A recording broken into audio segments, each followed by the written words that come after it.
السلام عليكم ورحمة الله وبركاته.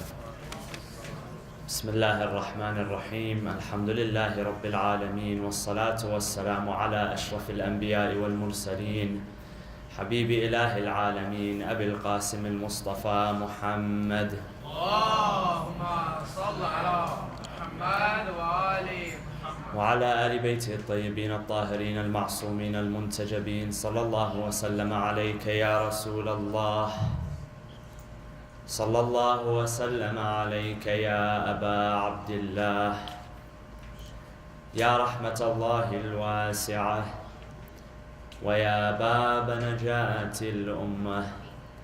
يا ليتنا كنا معكم سيدي فنفوز فوزا عظيما. أعوذ بالله من الشيطان الرجيم. بسم الله الرحمن الرحيم. واصبر على ما يقولون واهجرهم هجرا جميلا. صدق الله العلي العظيم. وصلوا على محمد وآل محمد. اللهم صل على محمد وآل محمد. It is no doubt that one of the prominent attributes which the Ahl al-Bayt alayhim salam, the family members of Rasulullah sallallahu alayhi wa sallam, had inherited from Rasulullah the Prophet was his excellent character and manners. So much so that historians, narrators, people who came into contact with the Ahl al-Bayt would recognize the family of their Prophet through their aura, and especially those who had been around the Prophet himself, had lived long enough to see him, they would testify to this. The aura, the positive energy that the members of the family of Rasulullah sallallahu alaihi wasallam gave, it was something which they had inherited from him. In the case of, for instance, Ali al-Akbar, the eldest son of Imam Hussein, people would testify to the fact that he was the most similar to the Prophet in not only his physical appearance, but in the way that he presented himself as well. The aura that they gave, the positive energy, that was something from Rasulullah sallallahu alaihi wasallam. It is said that Imam Hassan and Imam Hussein alayhi salam, the time that they spent together in the city of Medina, they performed the Hajj together 25 times. And in those 25 times, they would walk on foot every time from Medina to Mecca, and they would come back. This is how they performed their pilgrimage. Some narrators say that the illumination, the aura that they gave off would attract so much attention that they would have to pause, they would have to interrupt, they'd have to stand on the side of the road just so that the people would disperse, and then they would continue their journey. So they were known by their good morals, manners, and excellent character. There's an interesting story which is narrated during the life of Imam Hussein alayhi salam. It is said that one day a man came from outside of the city, a foreigner. He came to the city of Medina searching for Imam Hussein. And he had a certain task on his mind. So when he entered the city, he began asking the people about where is Hussein bin Ali? Until he finally found the Imam. He asked him, he said, "Are you Hussein bin Ali?" The Imam responded, he said, "Yes, that is me." So the man, and he narrates this, he says, "I began to curse him, and I began to attack him and speak ill of him." So the Imam basically, he kept his cool. He didn't say anything. He allowed the man to get everything that he wanted off of his chest. This guy has traveled hundreds of kilometers or maybe thousands of kilometers from a foreign land just to come and curse at the Imam. That's it. So the Imam let him finish. The Imam said, is there anything else you want to say? He said, "No, I've gotten everything off my chest." How does the Imam reply to this man? He replies to him with a verse from the Quran. He says to him, Bismillah ar-Rahman ar-Rahim, خُذِ الْعَفْوَ وَأْمُرْ بِالْعُرْفِ وَأَعْرِضْ عَنِ الْجَاهِلِينَ. He says, hold to forgiveness, command to that which is good, وَأَعْرِضْ عَنِ الْجَاهِلِينَ, and turn away from those who are ignorant. وَإِمَّا يَنزَغَنَّكَ مِنَ الشَّيْطَانِ نَزْغٌ فَاسْتَعِذْ بِاللَّهِ إِنَّهُ سَمِيعٌ عَلِيمٌ. The verse says that if the shaitan is to come to you and he's just to, poke you, just to prick you, فَاسْتَعِذْ بِاللَّهِ, be mindful of Allah subhanahu wa ta'ala, for He is all hearing and all seeing. إِنَّ الَّذِينَ اتَّقَوْا إِذَا مَسَّهُمْ طَائِفٌ مِنَ الشَّيْطَانِ تَذَكَّرُوا فَإِذَا هُمْ مُبْصِرُونَ. Those who have taqwa being squarely anchored within the boundaries of Allah, being fearful of the consequences of one's own actions, if they are approached by the shaitan, if they are provoked by the shaitan, تذكروا, they are mindful of Allah subhanahu wa ta'ala, فَإِذَا هُمْ مُبْصِرُونَ, God gives them discernment and He gives them foresight and the ability to restrain themselves. وَإِخْوَانُهُمْ يَمُدُّونَهُمْ فِي الْغَيِّ ثُمَّ لَا يُقْصِرُونَ. He says that their brethren here referring to the people who are not believers, the misbelievers. That when the shaitan comes to them, it only increases in their spite, in their animosity, in their distance from Allah subhanahu wa ta'ala. That's all the Imam did. All he did was respond with verses of the Quran, speaking about forgiveness, commanding what is evil, and holding yourself back. And then the Imam turned to him, and he said, you're a traveler, correct? You've come from a foreign land. The man says, yes, I've come from a foreign land. He says, do you have a place to stay? If you don't have a place to stay, you are welcome to stay in my home. And if you need food to eat, you can come and eat food in my home. The man, according to his own account, he said that at that moment, I wish that the earth would open up and it would swallow me. It would swallow me alive. Out of embarrassment of what I had done. He said, I went from hating this man to realizing that I loved no one and nothing in the entire universe more than this man and his family members. And then the Imam continued. He said, قَالَ لَا تَثْرِيبَ عَلَيْكُمُ الْيَوْمِ. When the brothers of Yusuf, when they came back to Egypt, the Prophet Joseph, when they came back and they realized their crime that they had committed so many years earlier, that they had faked the death of their brother and they had tossed him in a well, and they had lied to their father and they had abandoned him completely, left him to die on his own. When they came and sought forgiveness, Yusuf told them, لا تثريب عليكم اليوم. Don't worry. Allah subhanahu wa ta'ala has forgiven you, therefore I have forgiven you as well. Imam Hussein told him, don't worry. You are a product of ignorance. With this, the Imam alayhi salam was able to win the heart of this man. خُذِ الْعَفْوَ وَأْمُرْ بِالْعُرْفِ وَأَعْرِضْ عَنِ الْجَاهِلِينَ. The Imam, his reaction defined the entirety of Islamic ethics. And this is why the sixth Imam of the school of Ahlul Bayt, Al-Imam Ja'far bin Muhammad al-Sadiq alayhi salam, says, commentating on this verse, Sallu ala Muhammad wa ali Muhammad. He says that this verse embraces the entirety of Islamic ethics. All of what is taught to us through Islam about morals and character is defined through this verse. خُذِ الْعَفْوَ وَأْمُرْ بِالْعُرْفِ وَأَعْرِضْ عَنِ الْجَاهِلِينَ. 3 steps to become the perfect moral being, full of Islamic character. Now, when it comes to character, morals, and ethics, character and morals and ethics and manners supersede any good attributes.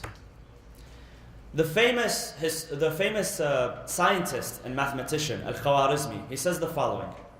He says, if you want to determine a person's character, someone's personality, what their worth is, what their value is, he says, do the following. He says that if that person has good character, that character is defined by the number value 1. So put a 1 there. And then any good attribute which comes after that gets a 0.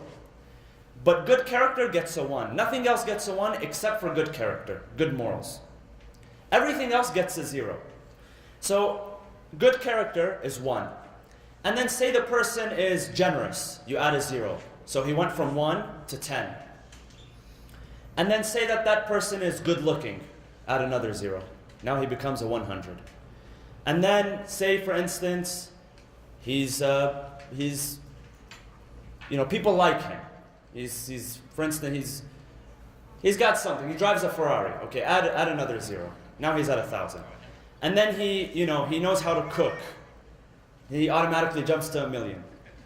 And then he knows how to speak French, for instance. And then it keeps adding, right?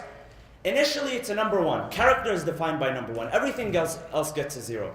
But if that 1, you take it out of the equation, what happens? It's worthless. And if he has 1 by itself, and he doesn't have any other good attributes, it's better than having all of those zeros and no character. So character precedes everything. Character supersedes everything. And this is the turath. When we speak about the turath, the legacy of Ahlul Bayt alayhimus salam, it's not just the knowledge. It's not just the scientific facts that they provided us with. It's not just epistemology and eschatology and all these different sciences and all these different types of knowledge, all these different disciplines. What does any of that matter when there is no character, when there is no morality? And this is why the 4th Imam, Al-Imam Zayn al-Abidin alayhi salam, he says, Allahumma salli ala Muhammad wa ali Muhammad. He says the following, he says, one of our specific attributes that we have been given is al-mahabbata fi qulub al-mu'minin. He says that the believers, their hearts are full of our love, because the believers are those who recognize the good attributes which Allah subhanahu wa ta'ala has required us to assimilate ourselves with. So going back to this verse, خُذِ الْعَفْوَ وَأْمُرْ بِالْعُرْفِ وَأَعْرِضْ عَنِ الْجَاهِلِينَ. Now if you take the first clause, خُذِ الْعَفْوَ, hold to forgiveness. In the context of Islamic ethics, what does it mean to hold to forgiveness? Here, it means to hold back. And in the example of the Imam, that's exactly what he did, is that he held back. If you want to look at the way that the morality, the ethics of Islam revolutionized 7th century Arabia, it's important to understand the culture of 7th century Arabia. I'll give you an example. One of the things which was considered honorable at that time among the Arabs was an attribute which they refer to as jahl. When we speak about jahl today, what does jahl mean? Ignorance. Back then it didn't mean ignorance. Jahl, back then during that time, it meant someone who was confrontational and rabid. If you were able to get in someone's face, then that was something which was honorable. Why was it considered honorable? Because they were desert people. They were Bedouins. They lived in tents. Their success depended on one person raiding another person. The more you were able to raid from this caravan, and the more you were able to steal from that, and the more you were able to protect yourself as well, being confrontational, being rabid, they referred to that as jahl. That was honorable in the eyes of the Arabs. Islam came and switched that completely. What became honorable was no longer getting in people's face and being able to defend yourself and being able to curse at another person and curse at him and his father and mother and his lineage. Now it was being able to hold yourself back. And this is one implication of taqwa. When we talk about taqwa, it's the ability to hold yourself back.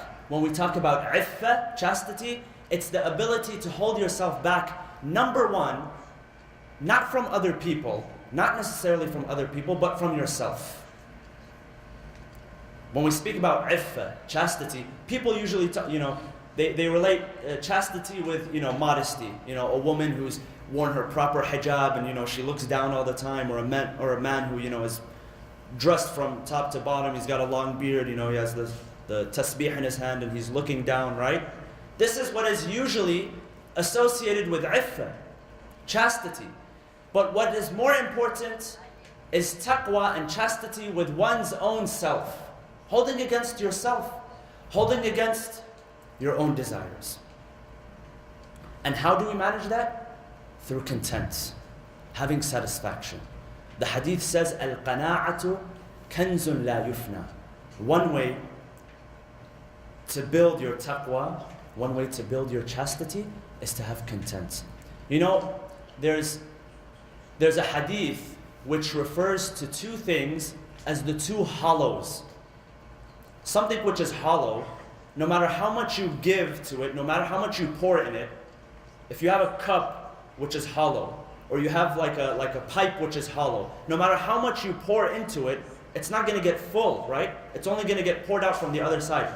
There are two body parts, and it is said that these are the two body parts which are responsible, the most responsible, for securing a person's place in the hellfire.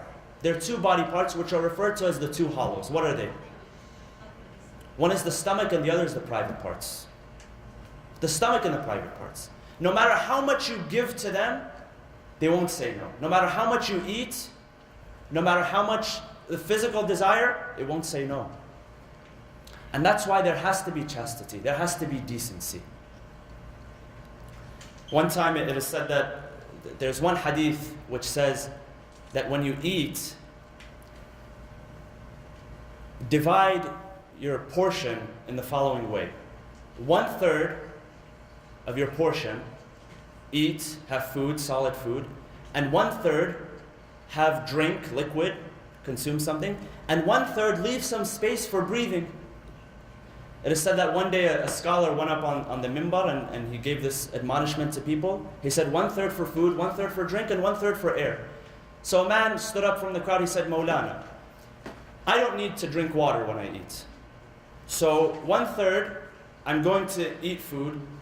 The second third, I'm going to eat food. And air is going to find its way in my stomach. So the third, I'm also going to eat food. Chastity, decency, being able to hold back. خُذِ الْعَفْوَ. And then number 2, وَأْمُرْ بِالْعُرْفِ. Command to what is right. When we spoke a few nights ago about al-amr bil-ma'ruf wa nahy al-munkar, one of the conditions of successfully being able to command to what is right is having wisdom. Because if you do not have wisdom, your desire will overpower your reason, and when your desire overpowers your reason, you fall into a world of fantasy. There's no wisdom left. You can't make the right decisions. You cannot discern, make the choice between what is right and wrong.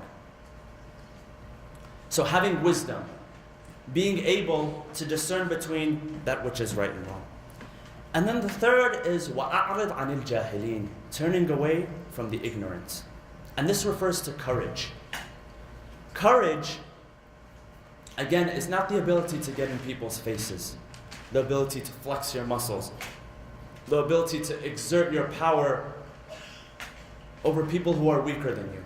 Courage is the exact opposite. True courage is when you have been given the ability to overpower someone or take revenge and you decide not to. Imam Ali alayhi salam has a very beautiful saying. He says in this instance that if you have been given the ability to overpower someone or take revenge, as a sign of thankfulness to Allah subhanahu wa ta'ala, forgive that person. If I'm unable to take my revenge, there's no meaning to have courage. There's no meaning to restraint. I'm unable. Right now, I'm unable to take my revenge from a certain dictator. Courage, there's no courage in this context. True courage is when you are able to get revenge, you are able to overpower someone, but you choose by the grace of Allah subhanahu wa ta'ala to forgive that person. Here, it's important to understand the influence on anger. And anger is one of those attributes which is so condemned and looked down upon in the hadith. You have no idea how much the hadith condemns being angry. One time a person came to Rasulullah sallallahu alaihi wasallam and he said to them the following: Sallu ala Muhammad wa ali Muhammad. He said to him, Ya Rasulullah, give me a piece of admonishment. The Prophet said, don't get angry. He said, okay, now give me another piece of admonishment. He said, don't get angry. He said, okay, now give me a third piece of admonishment. He said, don't get angry. The Prophet said, I mean, if he was to say it a fourth or fifth or sixth time, who knows, the man could have lost it. But the reason the Prophet repeated it 3 times is to test his ability to hold back his anger. Don't get angry. 3 times he said it to him. In one hadith, it says the following about anger. It says, Al-Ghadab, anger. Al-Ghadab, Jamratu Shaytan, tuqadu fi qalb ibn Adam. That anger is like a piece of burning charcoal which the shaitan casts into the heart of man. So if you have unnecessary anger, know that it is the shaitan casting that hot piece of charcoal into your heart. So these 3 clauses of the verse, خُذَ الْعَفْوَ وَأْمُرْ بِالْعُرْفِ وَأَعْرِضْ عَنِ الْجَاهِلِينَ وَإِمَّا يَنْزَغَنَّكَ مِنَ الشَّيْطَانِ نَزْغٌ فَاسْتَعِذْ بِاللَّهِ. The Quran doesn't say when the shaitan overwhelms you, when the shaitan, he gets you in a rear naked choke, he gets behind you and he holds you down. He says all he has to do is nazr. All he has to do is just like a little poke, a little prick. That's all that's required for some people. وَإِمَّا يَنْزَغَنَّكَ مِنَ الشَّيْطَانِ نَزْغٌ فَاسْتَعِذْ بِاللَّهِ. Turn to Allah subhanahu wa ta'ala, for He is all seeing, He is all hearing. Those who have belief, the ayah continues. Those who have taqwa, when the shaitan comes to them, and when he pricks them with something, when he pokes them, they are mindful of Allah subhanahu wa ta'ala, and they seek refuge in Him. Sallu ala Muhammad wa ali Muhammad. Allahumma salli ala Muhammad wa ali Muhammad.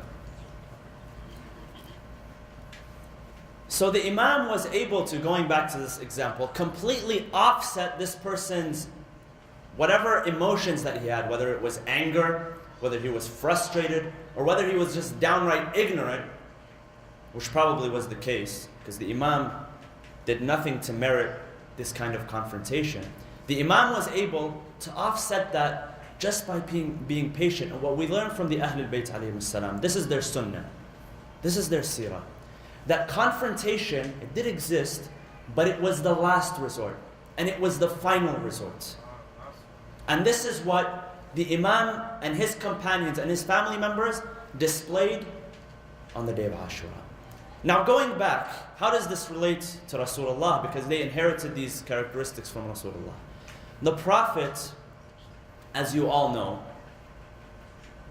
he himself, by his own words, described himself as a mercy to his ummah and as a mercy to mankind by the words of Allah. When people would harm him, when people would hurt him during the beginning of his message, he was asked multiple times, why do you not supplicate against these people? Allah subhanahu wa ta'ala can punish them. He says, I was not sent as a punishment. I was sent as a mercy. Now, look at jihad. When we speak about jihad, I just want to point to this. Jihad, it was first officially established where? In Mecca or in Medina? When did the Muslims fight against the non-Muslims? They were in Medina. However, if you look at the Quran gives permission for jihad in Mecca. The Quran gives permission for fighting in Mecca. Allah subhanahu wa ta'ala in chapter number 16, verse number 126, He tells the believers, فَإِذَا عُوقِبْتُمْ, He says that if you have been harmed, if you have been punished, if you have been tormented and tortured, you have the right, and this is a Quranic injunction, by the permission of Allah subhanahu wa ta'ala, to defend yourselves. And then the next ayah, what does it say? It says that if you forgive, it is greater for you. So the permission to fight was clearly there. It was a Meccan verse. All commentators and exegetes, they agree that this was a Meccan verse. This was revealed in the city of Mecca.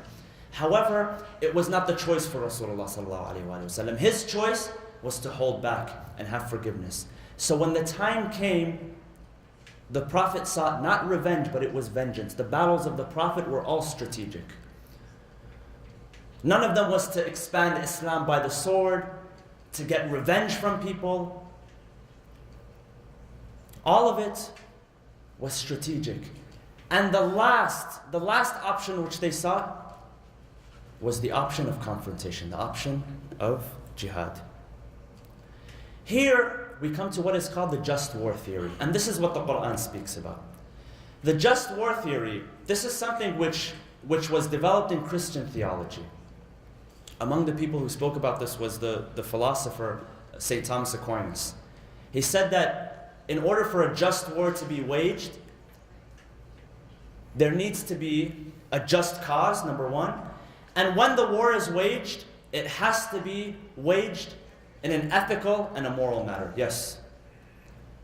War can be waged in an ethical and a moral matter. And this is what we learn from the Sunnah of Rasulullah and the Ahlul Bayt alayhimus salam. There are so many examples. Among the simple examples, we can't go over all of them.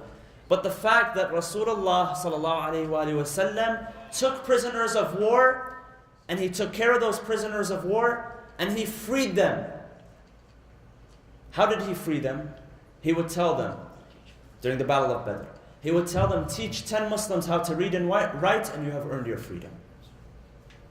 The Quran clearly says that if a person seeks refuge from you, give him refuge. That if a person is killed, kill him. Well, if you fight against a group of people, do not commit atrocities. Do not commit acts of injustice and oppression. Even what we see today, which happens in the name of Islam, unfortunately, all of this is condemned under the laws of Islam. It is said that one day Rasulullah was passing by a group of people and he saw them mutilating a dog which was already dead. The dog was on the side of the road and it was already dead. And he turned to the people that were mutilating the dog, and he told them to refrain from doing so. A dog which was already dead, it was decomposing. He told them to refrain from it. And today you have people who not only kill in the name of the Prophet, but commit the worst kind of atrocities. The way they mutilate the bodies and put them on display, all in the name of Islam. All in the name of Rasulullah sallallahu alayhi wa sallam. So, the just war theory in Islam. Imam Hussein alayhi salam was among the foremost people who implemented this practice. How many times did Imam Hussein and his family members and his companions have the ability to strike at the enemy, to perform a preemptive strike to the enemy? But they held back. Imam Hussein alayhi salam, when Al-Hurr ibn Yazid al-Riyahi meets him on the way to Kufa, Al-Hurr had left Kufa, and if you look at the path, there are maps which are drawn, which show the path of Imam Hussein leaving from Arabia, from Mecca, going towards Iraq. When people used to travel back then, they used to choose a path where there was water. They would travel up the river, or they would travel to places where they knew there were wells and oases. Why? Because water your survival depended on water. Al-Hurr chose a route where apparently there was no water. So by the time he got to Imam Hussein, with 1,000 people, they were basically dead. And his companions and some of his family members suggested to them, let's launch a preemptive strike. Let's kill these people. They have no power to defend themselves. The Imam said, I won't confront them. This is not of our akhlaq. Muslim ibn Aqil in the city of Kufa, he had the chance to eliminate Ubaidullah ibn Ziyad when he came to the home of Hani ibn Urwa. He had no one to defend him. He said, this is not the akhlaq of Rasulullah. This is not the akhlaq of Ahlul Bayt. Imam Ali alayhi salam during the Battle of Siffin, these are just random examples. Imam Ali alayhi salam during the Battle of Siffin, when the enemy gets hold of the water, they prevent the army of Imam Ali from drinking the water. What happens? The army of Imam Ali overpowers the other enemy. They take control of the water and they provide water to the enemy. So just war, there has to be ethics, there has to be character, there has to be morality, even during the hardest times and the harshest times.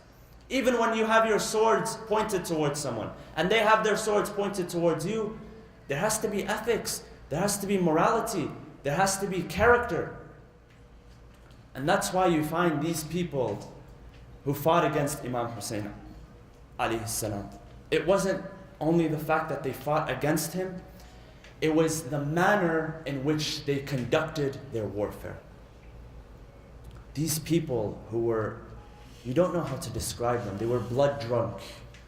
People like Harmalat ibn Kahil, Sinan ibn Anas, Shimr ibn Dhul Jawshan. I mean, you look at one person, Harmalat ibn Kahil, what kind of creature, not what kind of man, what kind of creature has the heart and the audacity to point an arrow towards the neck of a 6-month-old infant?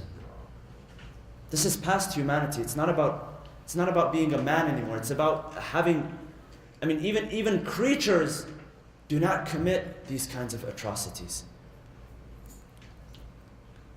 People who when they saw the young men of Ahlul Bayt alayhim salam, they said this is our chance to take our revenge. This is our chance to really get confrontational and flex our muscles. We will make, and these were their exact comments, that we would make their mothers cry for them tonight. This was their intention. What kind of person has this kind of intention? And this is what Rasulullah sallallahu alayhi wa sallam, Imam Ali alayhi salam, all of the members of Ahlul Bayt alayhi salam, they fought against this kind of mentality. They said, we'll conduct ourselves in a better manner. Imam Hussein continued to refuse to engage the enemy into battle. You find one night before the day of Ashura, Imam Hussein alayhi salam, he turns to his companions and his family members in the middle of the night. He knows that that's it. Tomorrow, the battle is going to take place and that there will be no survivors. So he turns to his family members and he turns to his companions. And he begins his sermon. He says, "O Allah, bear witness that there are no better companions than my companions. And bear witness that there are no better family members than my family members." And he begins to pray for them. Then he turns to them. He says, "My dear companions and my dear family members, you joined me in this journey, but I want you to know that now you are free. I have absolved you from any responsibility." He says, "You do not owe me anything. The enemy is here to take my head. They don't want anybody else. They will kill people who stand in front of them. I want you to know this." He says, "Now I have absolved you of all of your responsibility, my dear companions and my dear friends, my dear family members." He tells his companions the following. He said, "We are in the darkness of the night right now. Nobody can see you, and there is no shame. And let everybody witness, and I witness in front of Allah and the angels and the entire creation that you are absolved of all responsibility. No one will say anything if you leave." He tells his companions, "I have a request though. If any one of my companions wants to leave, I request that you take the hand of one of my family members and go with you. This way your journey back to your families will be very blessed. That your journey will be blessed with one of the members of Ahlul Bayt." The first person to stand up to him was his brother Abu al-Fadl Abbas. "Sayyidi Aba Abdullah, what is life after you? How do you expect us to even live after you?" His companions, one after another, "Sayyidi Aba Abdullah, we have come here from a far distance. We have left our family members. What does life mean after you?" He turns to them. He says, "My dear family members, my dear companions, I bear witness that there is no one greater than you. May Allah reward you and may Allah bless you." On the day of Ashura, brothers and sisters, the first person to initiate the battle was the cursed Umar ibn Sa'ad. He stood after many hours of the Imam speaking to them. He placed the arrow in his bow. He shot it towards the camp of Imam Hussein. He turns to his companions. He says, "O people, bear witness with the Amir," meaning Ubaidullah ibn Ziyad, "that I was the first person to initiate battle, so I may be rewarded." At that time, the companions of Imam Hussein, they turn, they speak to the enemy. It is of no use, it is of no avail. At this time, Umar ibn Sa'ad decides that they will launch a preemptive strike. They arm their bows with the arrows and they shoot them towards the camp of Imam Hussein. During this initial attack, historians say that many of the companions were injured. Many of them were killed in this attack. At this time, he turns to his companions, "My dear companions, get up. Which one of you will defend the family of Rasulullah?" One after one, they get up to defend the companions. They get up to defend the family of Imam Hussein. Among them are two very close friends. Habib ibn Madahir and Muslim ibn Awsaja, both of them, they go out into the battlefield. When one of them falls, the other comes to him. He says, what request do you have? He says, I have no request for myself. All I have, and he points towards Imam Hussein, the only request that I have is that you fight until you sacrifice yourself for this pure man. One man comes to him by the name of Joan Mawla Abi Dhar. Joan was a bondsman. He was a servant which was raised in the home of Ahlul Bayt. He was raised as the servant of Abu Dhar al-Ghifari, the very great companion. After he passed away, he went to the home of Ali ibn Abi Talib, Imam Ali, and then the home of Imam Hassan, and then he came to the home of Imam Hussein. On this day, Imam Hussein alayhi salam turns to Joan. He tells him, Ya Joan, he says, Anta talabtana fi afiya, wa al-an anta hillun min bay'ati. He says, you were with us for a good benefit, for your livelihood, but now I absolve you of all of your responsibility. Listen to the reply of this man. He says, Sayyidi Aba Abdullah. He says, Ana fi al-rakha alhasu qisa'akum wa fi shiddati akhdulukum. He says, at times of prosperity, I used to eat from your leftovers. The food that you would leave over at times of prosperity, this was my enjoyment. And now at a time of strain, and now at a time of hardship, you think I am going to abandon you? He says, Wallah, he says the following, I testify the following, Inna hasbi la la'im, wa inna rihi la natin, wa inna lawni la aswad. He says that I am not of a noble lineage. He says that my skin complexion is not radiant. He was a man of dark color. He says, but wallah, I will not abandon Ahlul Bayt until my blood mixes with your pure blood, so that I may receive your level in heaven. At that moment, he goes out into the battlefield. He fights like a valiant warrior. He murders about 25 of the enemy until an enemy comes to him. He strikes him down on his head. At that moment, he turns to his master, Sayyidi Aba Abdullah, come to my rescue and come to my aid. Imam Hussein alayhi salam comes to this man. He takes him, he embraces him, and he does something which he does not do with anyone else except with his son Ali al-Akbar. He places his cheek on the cheek of Joan. Ya Allah, bless this man and reward him, for he has given up his life for the family of Rasulullah. Another companion, a young man, 11 years old, by the name of Amr ibn Janad al-Ansari. This young man was with his father and mother. His father had gone out into battle. He had received shahada, he had received martyrdom. When his father received martyrdom, this young man prepared himself for battle. He went to the Imam Hussein alayhi salam, Sayyidi Aba Abdullah, do you give me permission to fight? The Imam began to weep. He saw the determination of a young man, only 11 years old. He said, no, go back to your mother. I cannot send you. The young man goes to his mother. He comes back only moments later with his mother. His mother comes to Imam Hussein, Sayyidi Aba Abdullah, let my son go out and defend you. He says to her, Ya Amatallah, you are a very good lady. You have just lost a husband, but I cannot be responsible for bringing two tragedies to a woman in one day. She turns to him, she says, Sayyidi Aba Abdullah, Atuthkalu ummuka Zahra biwaladiha, wala uthkalu biwaladi. Is it fair that your mother Zahra weeps for her son, and I cannot weep for my son?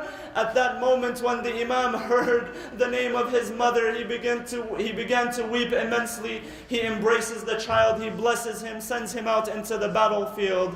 The young man at this point, he begins to face the enemy.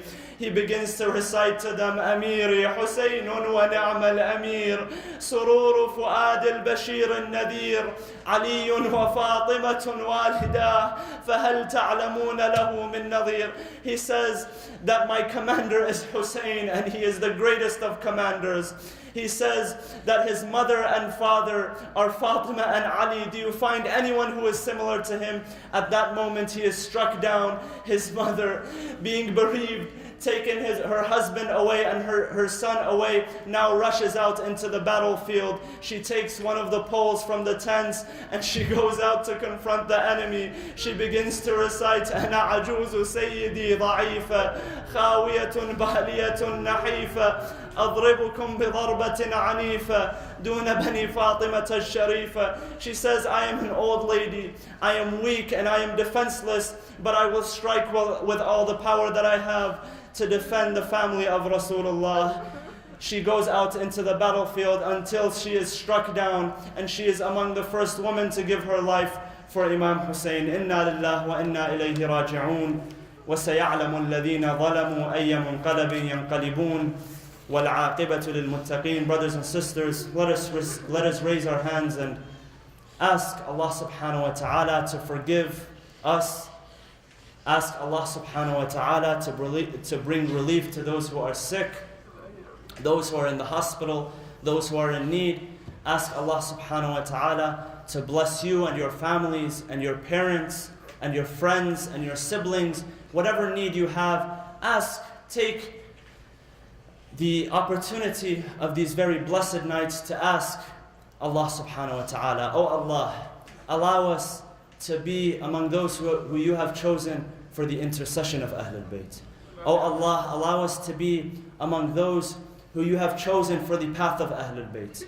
Oh Allah, allow us to be among those who earn your pleasure and the pleasure of your beloved family, the Ahlul Bayt alayhi salam.